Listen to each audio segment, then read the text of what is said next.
Having your legal documents in order is extremely important. It's something that we go over with families constantly. Now, in full disclosure, I'm not an attorney, but there are 4 basic legal documents we recommend that every family has. My name is Spencer Ford, Certified Financial Planner, and we're going to go over those legal documents with you in today's video.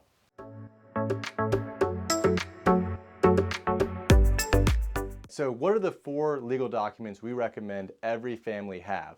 The first legal document is a will, more specifically called a last will and testament.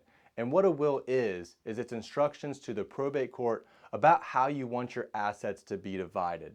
Now the reason why that's important is because if you die without a will, you die intestate, and a court's going to appoint an administrator over your estate. Whereas if you have a will, you're going to select who you want the executor of your estate to be. And it's not a guarantee that a court would appoint the administrator being the same person that you would have selected as your executor. So you want to take that opportunity to actually pick the person you want. Not only that, but it's no guarantee that the court's going to divide the assets, or state law is going to divide the assets the way you want the assets divided. So your will allows you to make those elections ahead of time. The second legal document we recommend is a durable power of attorney. And the durable part is just a legal term that means that it ends at death, so it doesn't go beyond death. But what a durable power of attorney does is allow someone to act in your best interest financially if ever you're incapacitated. So they can handle things like bank accounts, signing checks, managing assets, or filing your tax return.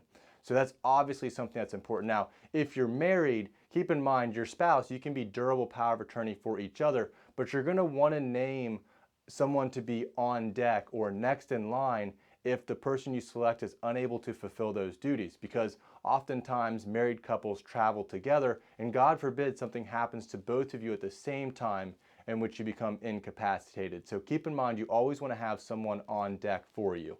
Now the third legal document we recommend is a living will, and that's what you want done in those hard and fast moments.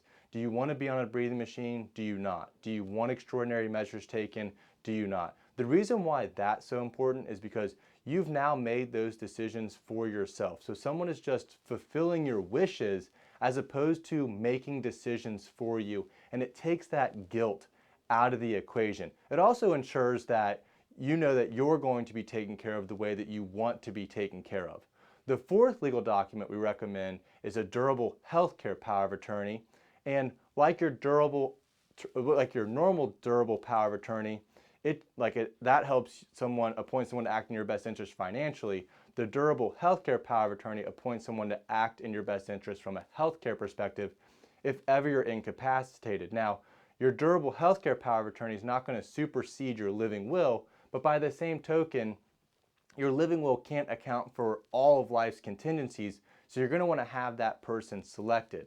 And along with a durable power of attorney and a durable power of attorney for healthcare, the court will appoint a spouse or someone to be your durable power of attorney or healthcare power of attorney if ever you're incapacitated. But the court's not guaranteed to appoint the person you want. And you also don't want there to be a delay if you're ever incapacitated and you need a decision made right away, or someone dependent upon you needs financial assistance right away. An example of that would be if you have IRA money, that stands for individual retirement account underneath your Social Security number. So no matter what financial institution that money's with, if your spouse calls and needs money, the first thing they're going to ask for is a power of attorney. And you don't want them to have to wait on a court to appoint them as a power of attorney when they could already have that document already produced.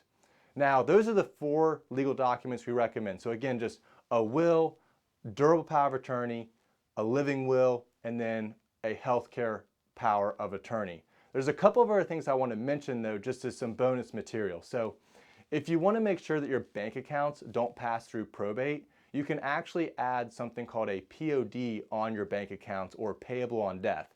It's just a beneficiary designation on your bank account. So you can just walk into the bank and say, hey, I'd like to add beneficiaries to my bank account. And then what will happen is instead of having to go through the process of probate, those bank account assets will automatically go to your beneficiaries. And that's great because if there's some expenses that need to be paid right away, they're going to get access to that money way faster than if they would have had to wait through the probate process. Now, there's also something you can do on your house and your vehicles. So you can put a TOD on your house, which stands for transfer on death. Again, it's just a beneficiary designation, but an attorney can write up a transfer on death for your house, and again, it won't pass through probate. It will go to your beneficiaries much faster. You can go to the BMV and put those beneficiary designations on your vehicles as well. So really, you can take care of a lot of those larger assets with a TOD designation, and you don't have to worry about them passing through probate. Now, obviously, you could set up a trust, and what a trust allows you to do is just allows you to have more control of how your assets are divided and the timing of how your assets are distributed after you have already passed. So if you're looking for that level of control, maybe a trust makes sense for you. But if you're simply looking to avoid probate, there's a lot of ways that you can avoid probate by just knowing about those POD and TOD designations. Now, just a little bit of a disclaimer, we operate across the country, but mainly in Ohio, Indiana, and Kentucky. So you want to check your state laws because right now, Ohio and Indiana allow for TOD designations on houses, but Kentucky does not. So it does vary a little bit from state to state. Now, this is not a legal document, but I do want to bring it up because there's too many people trying to get what you have for free. So the one thing I want to bring up, and we always ask families about this, is if they have an umbrella policy. And that's actually a type of property and casualty type of coverage, but it's an umbrella policy is normally $1 million worth of coverage that you can tack onto your homeowner's insurance, and it's going to cost you between $150 to $300 a year on average, but it provides a substantial amount of coverage for little dollars. So if someone comes on your property and falls, you have $1 million worth of coverage. If you get in an automobile accident or something like that, it gives you some more coverage because you have to carry certain levels of insurance on your homeowner's insurance and on your automobile insurance in order to have an umbrella policy. But if you go and you talk to your insurance agent and you want to inquire about an umbrella policy, again, I would encourage you to do that because there's a lot of people out to get what you have for free. It's just the reality of the situation that we're in. So again, those are the legal documents we recommend. Those are the things that we talk to the families that we serve with about all the time because we want to make sure that they're protected from as many of life contingencies that they possibly can be. Again, my name is Spencer Ford, Certified Financial Planner with Conservative Financial Solutions. Thank you for watching this video, and we'll see you in the next one.